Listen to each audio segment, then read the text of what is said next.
اور تو کیا یہ ضروری تھا کہ وہ اس بات کو بصراحت قرآن مجید کی کسی آیت میں بیان کرتے کہ قیامت سے پہلے جو ہے وہ مہدی علیہ السلام کا نزول یا ظہور ہوگا؟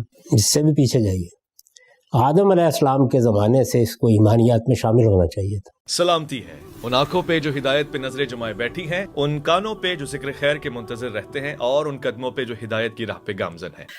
اچھا امام صاحب، یہ جو آپ نے بتایا کہ جو ایمانیات ہیں، جو دین کے وہ بنیادی تقاضے جن کی وجہ سے ایک شخص مسلمان کہلاتا ہے، اس کے ایمان کی تکمیل ہوتی ہے، یہ بتائیے گا اللہ تعالیٰ نے جب یہ بنیادی تصور انسانوں تک پہنچانے کی ذمہ داری دی پیغمبر کو، تو اب پیغمبر نے یہ بنیادی چیز پہنچانے کے لیے وہ کون سے ذرائع ہیں جن کو استعمال کیا، اور ان ذرائع میں کیا کہیں پر یہ بات جس کو ایک عقیدے اور ایمان کا تقاضا کہا جاتا ہے کیا وہاں مذکور ہے جس کو آپ قرآن و سنت کہتے ہیں؟ تمام ایمانیات قرآن مجید میں بیان ہوئے، اللہ کی کتاب میں بیان ہوئے۔ پیغمبر کی دعوت کی بنیاد یہ ایمانیات ہیں۔ ان کا معاملہ اخبار احاد پر کیسے چھوڑا جا سکتا ہے؟ اخبار احاد جانتے ہیں کیا چیز ہوتی ہیں؟ یعنی کسی شخص نے سوال کیا ہے، کہیں کوئی بات کہی ہے، کہیں کوئی چیز زیر بحث آ گئی، کوئی خطبہ دیا اس میں کوئی بات ارشاد فرما دی، تو یہ تو عام چیزیں جو پہلے سے لوگ جانتے ہیں، سمجھتے ہیں، ان کے فہم کا بیان ہو سکتا ہے، ان کی کوئی تبیین ہو سکتی ہے، ان کی کوئی وضاحت ہو سکتی ہے، کوئی اجتہادی اطلاق کسی حکم کا ہو سکتا ہے۔ لیکن یہ کہ دین کے ایمانیات اس طرح سے بیان کیے جائیں گے، دین کے ایمانیات رسالت مآب صلی اللہ علیہ وسلم نے اپنی نبوت کے بنیادی فریضے کی حیثیت سے بیان کیے ہیں، اور اگر وہ زبان سے بیان فرمائے ہیں تو تب بھی ایک ایک آدمی تک پہنچائے ہیں۔ اور جہاں تک قرآن کا تعلق ہے، وہی اصل ماخذ ہے اس میں۔ قرآن مجید پھر آیا کس لیے؟ یعنی وہ یہ بتانے کے لیے آیا ہے کہ نجات کے لیے کیا چیزیں ضروری ہیں، کیا چیزیں ماننی ضروری ہیں، کیا چیزیں کرنی ضروری ہیں۔ اگر آپ حدیث جبریل میں بھی دیکھیں تو پہلا سوال کیا ہے؟ ایمان۔ دوسرا سوال کیا ہے؟ اسلام۔ اسلام کیا ہے؟ اس میں بھی آپ دیکھیے کہ وہ چیزیں بیان کی گئی ہیں جو ایک سنت کی حیثیت سے اس پوری مسلمان امت میں جاری ہیں اور اجماع اور تواتر سے منتقل ہو رہی ہیں۔ اس طرح کی باتیں نہ ایمان کا حصہ ہوتی ہیں نہ اسلام کا، یہ در حقیقت وہ اکیڈمک معلومات ہیں، یعنی علمی چیزیں ہیں جو قرآن میں بھی بیان ہوئی ہیں، جو حدیثوں میں بھی بیان ہوئی ہیں۔ اس میں اہل علم کا فہم بھی مختلف ہو جاتا ہے، تعبیر بھی مختلف ہو جاتی ہے، تعویل بھی مختلف ہو جاتی ہے، اور جب تک ہم دنیا میں ہیں اس وقت تک اس پر غور و خوض بھی ہوتا رہے گا۔ اس طرح کی چیزوں کو علمی طریقے سے پیش کرتے ہیں، اور جس طرح ہم اس سے پہلے بہت سے احکام پر گفتگو کر چکے ہیں، ان چیزوں پر گفتگو کرتے ہیں، یعنی حجاب سے متعلق، اختلاط مرد و زن سے متعلق کیا ہدایات ہیں اللہ تعالیٰ کی۔ اسی طرح ذوالقرنین کے قصے پر گفتگو ہو سکتی ہے، اسی طرح اصحاب کہف پر گفتگو ہو سکتی ہے۔ آپ پڑھ کے دیکھ لیجئے، اس میں کیا کیا تعویلات آپ کو تفسیر کی کتابوں میں مل جائیں گی۔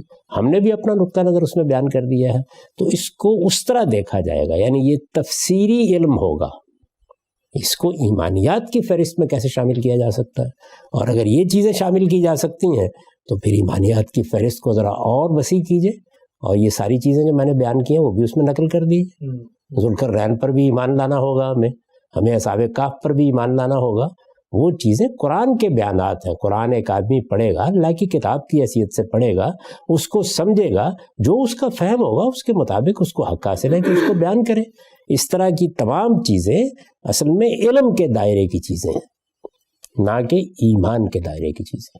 ٹھیک، ہم صاحب اگر اللہ تعالیٰ نے اس چیز کو مسلمانوں کے ایمان کا حصہ بنانا ہوتا، تو کیا یہ ضروری تھا کہ وہ اس بات کو بصراحت قرآن مجید کی کسی آیت میں بیان کرتے کہ قیامت سے پہلے جو ہے وہ مہدی علیہ السلام کا نزول یا ظہور ہوگا؟ اس سے بھی پیچھے جائیے، آدم علیہ السلام کے زمانے سے اس کو ایمانیات میں شامل ہونا چاہیے تھا، اس لیے کہ تمام پیغمبر پورا دین لے کے آئے، وہ سب چیزیں جو ہمارے لیے ماننی لازم ہیں وہ پہلے دن سے پیغمبروں کو بتائی گئی ہیں، جو ہمارے لیے کرنی لازم ہے وہ پہلے دن سے پیغمبروں کو دی گئی ہیں۔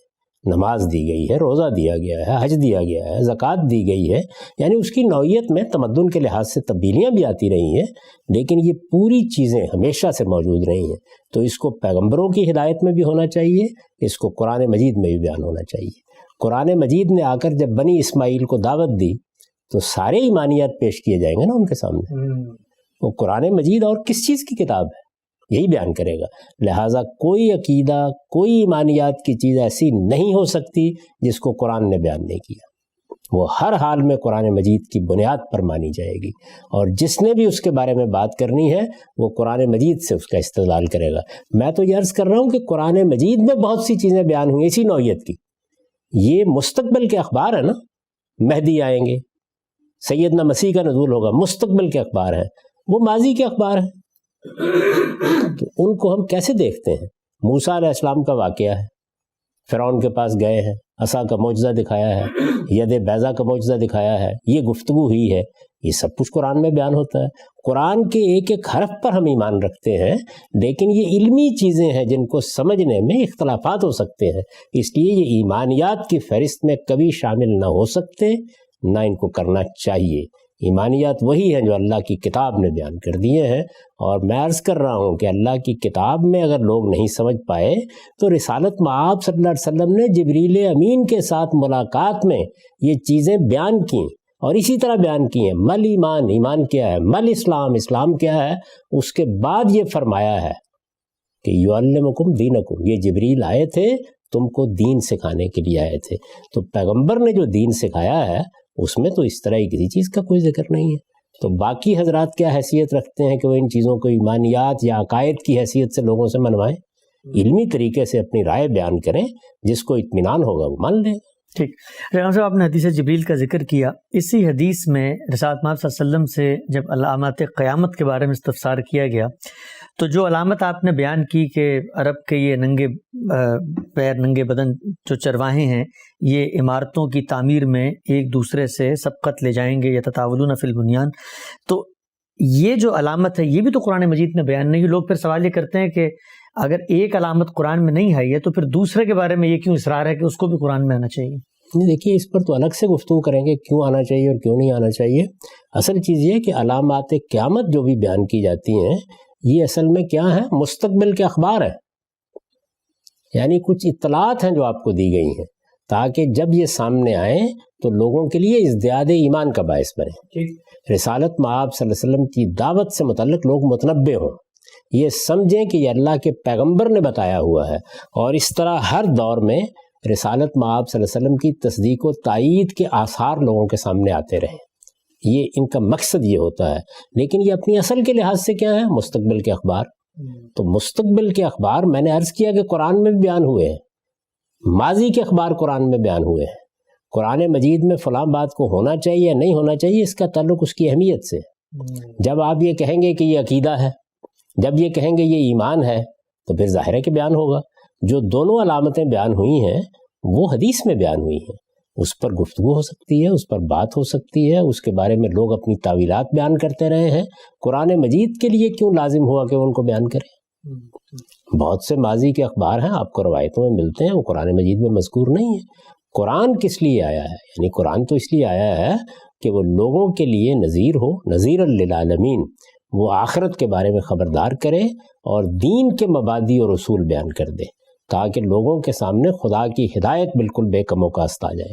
قرآن مجید نے کچھ اصولی باتیں کہہ کے باقی پیغمبر کے لیے چھوڑ دی ہیں. تو یہاں پر بھی اگر کوئی اصولی بات ہوگی تو اس کی فرع، اس کی شرح رسالت مآب صلی اللہ علیہ وسلم کر دیں گے. اصل سوال یہ نہیں ہے کہ اس کو ماننا ہے یا نہیں ماننا، اس کا تعلق علم کی بحث سے. یعنی وہ جو دونوں علامتیں میں مانتا ہوں، اس کو بار بار بیان کرتا ہوں، بلکہ ان کی شرح کی ہے.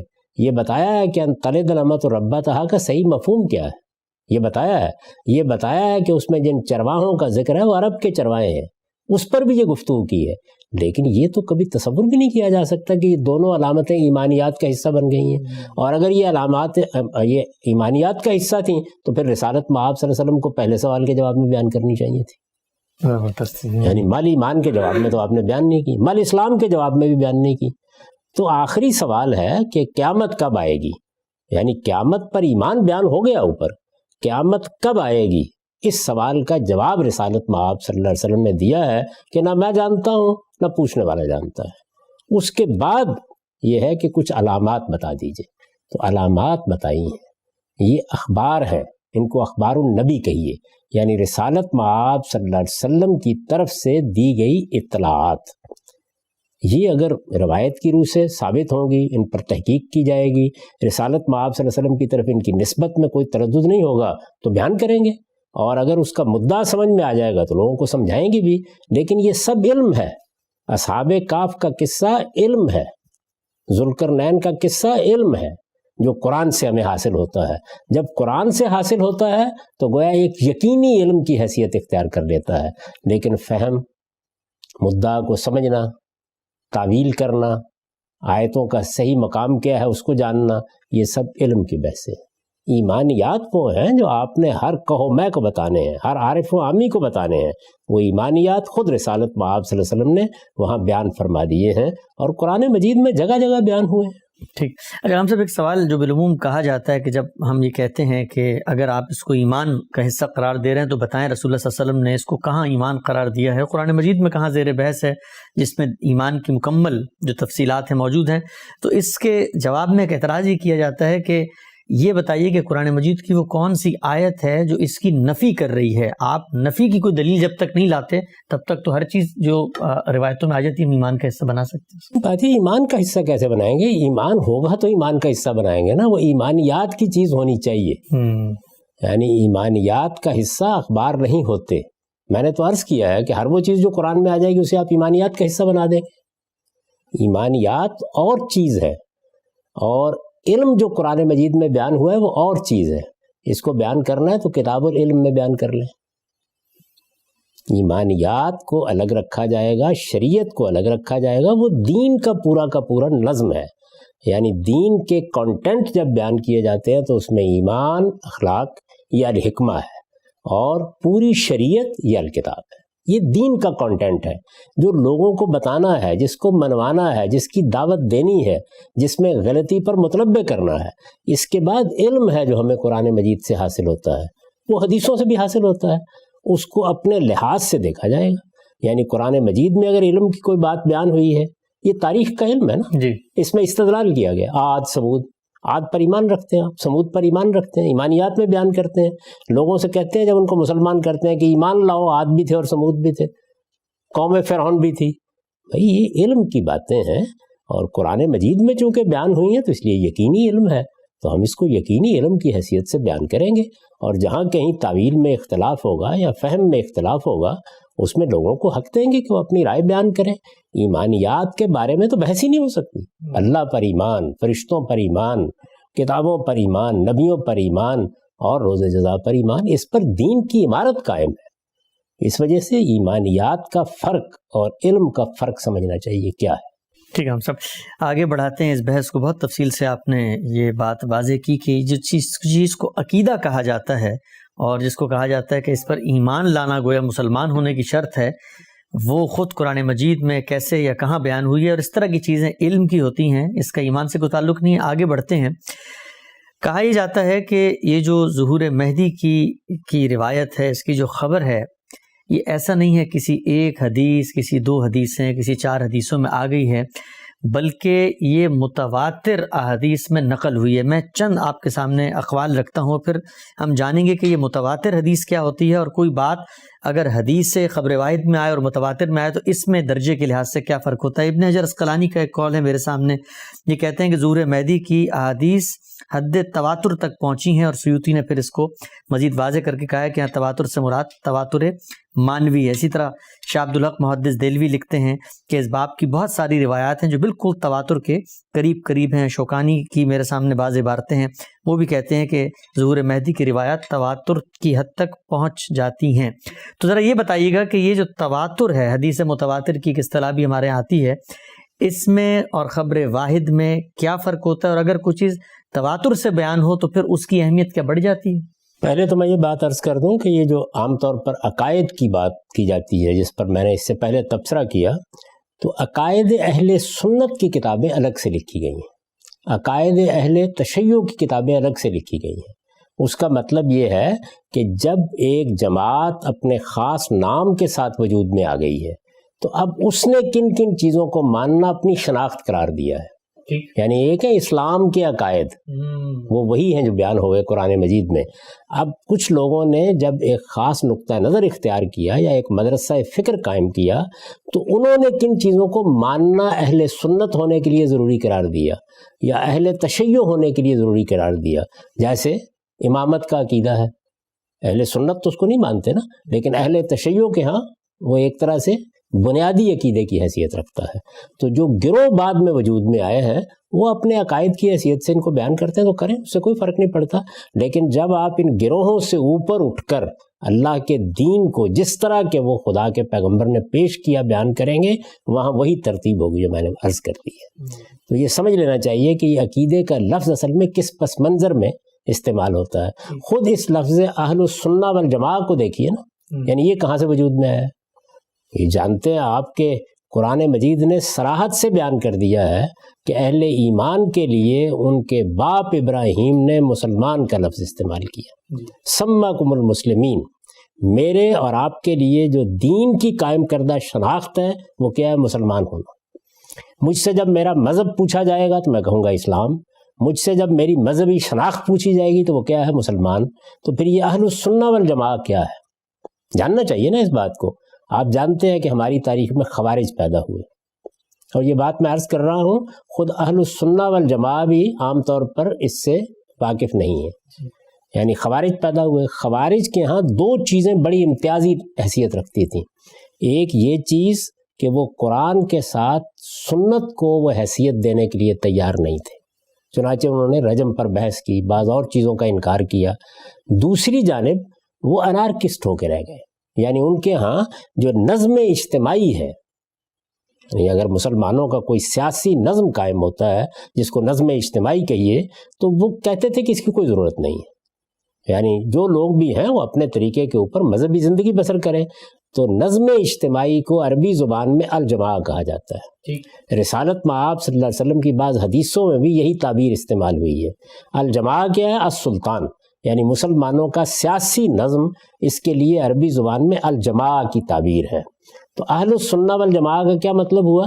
یعنی خوارج کے مقابلے میں وہ گروہ جو سنت کا بھی قائل ہے اور نظم اجتماعی کا بھی قائل ہے. تو گویا ایک گروہ پیدا ہوا، ایک فرقہ پیدا ہوا، اس کے مقابل میں کچھ لوگوں نے اپنی الگ شناخت بیان کی.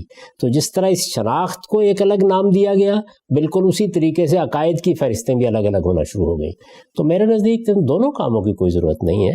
آپ اپنے آپ کو مسلمان کی حیثیت سے پیش کریں، اپنے دین کو اسلام کی حیثیت سے پیش کریں، اور ہمیشہ یہ بتائیں کہ آپ جو کچھ مانتے ہیں اس کی بنیادیں اللہ کی کتاب میں کہاں ہیں، اور جو کچھ آپ کرتے ہیں اس کی بنیادیں اللہ کے پیغمبر کی سنت میں کہاں ہیں. تو یہ پہلی بات سمجھ لیجئے. اب اس کے بعد تواتر کی بحث پر آتے ہیں. دیکھیے بات یہ ہے کہ ایک تواتر وہ ہے جس کو علمی اصطلاح میں تواتر طبقہ کہا جاتا ہے، جس کو نقل الکافہ عن الکافہ سے تعبیر کیا جاتا ہے. جیسے کہ امام شافعی نے تعبیر کیا، جس طرح کے بعض جلیل القدر ہمارے ائمہ تعبیر کرتے رہے ہیں. یعنی مسلمانوں کے تمام لوگ صحابہ کرام کے زمانے سے اس بات کو دین کی حیثیت سے آگے منتقل کر رہے ہیں. یہ تواتر بالکل الگ چیز ہے. اس میں نہ راوی دیکھے جاتے ہیں، نہ بیان کرنے والا کون ہے دیکھا جاتا ہے. یہ تو مسلمانوں کے پورے ایمان و عقیدہ کا بیان ہے جو آگے چل رہا ہے. یعنی ان کے ہاں اللہ کی کتاب اسی طرح منتقل ہوئی ہے. قرآن مجید کے بارے میں جب کہا جائے گا کہ کس طرح منتقل ہوا ہے تو یہی کہا جائے گا کہ وہ اجماع اور تواتر سے منتقل ہوا ہے. اسی طریقے سے جب آپ سنت کی بات کرتے ہیں تو وہاں بھی یہی کہتے ہیں کہ وہ اجماع اور تواتر سے منتقل ہوئی ہے. یعنی تمام مسلمانوں نے قرآن مجید کو اللہ کی کتاب کی حیثیت سے رسالت مآب صلی اللہ علیہ وسلم سے لیا اور اپنی آئندہ نسلوں کو منتقل کرنا شروع کر دیا. یہی معاملہ سنت کا ہے. تو یہ تواتر کے لفظ سے غلط فہمی نہ ہو کہ یہاں جو تواتر زیر بحث ہے اس کا کوئی تعلق اس تواتر سے نہیں. دین اصلاً اس تواتر سے منتقل ہوا ہے. یعنی ایک پورے طبقے کا کسی روایت کو، کسی چیز کو آگے منتقل کر دینا، اس میں افراد کی بحث ہی نہیں ہوتی، اس میں راوی دیکھے ہی نہیں جاتے. یعنی 1,00,000 سے زیادہ صحابہ کرام نے دین لیا اور اس کو اگلی نسلوں کو منتقل کرنا شروع کر دیا. وہ لاکھوں میں بدلے اور لاکھوں کروڑوں میں بدلے اور آج 1.5 ارب سے زیادہ تعداد ہے ان کی. تو نسلاً بعد نسلاً یہ چیز منتقل ہوتی ہے. یہ تاریخ کے منتقل ہونے کا سب سے زیادہ مستند ذریعہ ہے. یعنی تاریخ کے جو واقعات اس طرح منتقل ہوتے ہیں یا حقائق اس طرح منتقل ہوتے ہیں وہ ہر شک و شبہ سے بالا ہو جاتے ہیں. اس کو الگ رکھیے. اب اس کے بعد آئیے جو ہمارے ہاں اخبار کے ذیل میں تواتر کا لفظ استعمال کیا جاتا ہے. اس کی نوعیت یہ ہے کہ بہت سی باتیں ایسی ہیں جیسے میں کئی مرتبہ بتا چکا کہ رسالت مآب صلی اللہ علیہ وسلم کے اپنے زمانے میں بھی اور آپ کے بعد بھی لوگوں نے سنی ہوئی بیان کرنا شروع کر دی. ایک آدمی نے, 2 آدمیوں نے, 3 آدمیوں نے. اب جب بہت سے لوگوں نے کوئی بات بیان کی, یعنی آپ نے دیکھا کہ 10-20 لوگ بیان کر رہے ہیں, 50-60 لوگ بیان کر رہے ہیں, مختلف جگہوں پر ہیں, تو اس کے لیے بھی خبر متواتر کی اصطلاح ایجاد کرنا شروع کی گئی. یعنی یہ اب 1 راوی ہے, 2 راوی ہیں, 10 راوی ہیں, 20 راوی ہیں, کافی بڑی تعداد ہو گئی. تو عام طور پر کہتے ہیں کہ یہ بات تو تواتر سے منتقل ہو رہی ہے. گویا محدثین کے ہاں اس اصطلاح نے رواج اختیار کیا. آپ اگر قواعد کی کتابیں دیکھیں, یعنی جو حدیث کے اصول کی کتابیں ہوتی ہیں, تو اس میں بحثیں ہوتی ہیں کہ اچھا 60 راوی ہو جائیں تو تواتر ہوگا, اچھا 40 ہو جائیں تو ہوگا, اچھا 20 ہو جائیں تو ہوگا, یہ ہوگا. تو یہ تواتر اور ہے, یہ تواتر اور ہے. اب اگر فرض کر لیجئے کہ یہ معاملہ ہو تو یہاں پر یوں نہیں ہوتا کہ چونکہ 60 آدمیوں سے ایک چیز مل گئی ہے, چونکہ 20 سے مل گئی ہے, چونکہ 40 سے مل گئی ہے. نہیں, یہ اخبار احاد ہیں جن کا مجموعہ بنایا جا رہا ہے. تو اس وجہ سے ان میں سے ہر خبر کو دیکھا جائے گا کہ اس کے راوی کون ہے. ہر خبر کو دیکھا جائے گا کہ وہ کیا معیارات پر پوری اترتی ہے. اس میں یہ نہیں کیا جا سکتا کہ آپ لفظ تواتر یا 60 یا 50 لوگ گن کے آپ کسی کو مروب کر دیں اور یہ کہیں کہ اس کو مانو. نہیں, یہاں تنقید بھی ہوگی, یہاں تجزیہ بھی ہوگا, یہاں اس چیز کو دیکھا بھی جائے گا, اس کو پرکھا بھی جائے گا. یہاں بنیاد ہی یہاں سے قائم ہوگی. آپ جھوٹی باتیں 50 آدمیوں کی طرف نسبت کر کے بیان کر دیں. ہمارے ہاں کتنی کتابیں ہیں جو موضوعات کے نام سے ہیں, جن میں موضوع روایتیں, گھڑی ہوئی روایتیں بیان کی جاتی ہیں. وہ 40-50 لوگوں کی نسبت سے اگر بیان ہو جائیں گی تو وہ تواتر ہو جائے گا.